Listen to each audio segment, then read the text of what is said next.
průmyslovou zónu jsme budovali 10 let, je tam 16 zaměstnanců, je tam 10 zaměstnavatelů, je to gros Karviné z hlediska pracovního trhu a myslím si, že to je potřebné pro město Karviná, a proto budeme chtít, aby každopádně průmyslová zóna byla zachována. Ještě jste se ptala na tu průmyslovou zónu. Město budovalo průmyslovou zónu s tím, že samozřejmě tam budou nová pracovní místa, protože stát se nepostaral o to, co nastalo po restrukturalizaci průmyslu.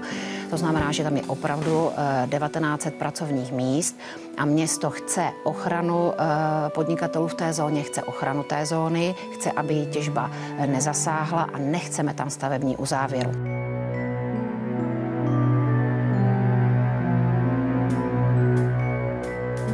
Tady paní Svíderová možná teda nemá aktuální informace, protože pan primátor jasně řekl, že budou chtít, aby se zóna přemístila v rámci města nebo mimo město. Firmy, pokud možno, budou přestěhovány v rámci města nebo v rámci nejbližšího okolí, abychom nestratili pracovní místa.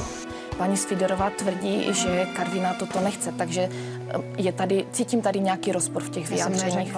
Já jsem neřekla, že přemístění nechceme, já jsem řekla, že chceme a to řekl i pan primátor, takže prosím nemanipulujte s jeho slovy.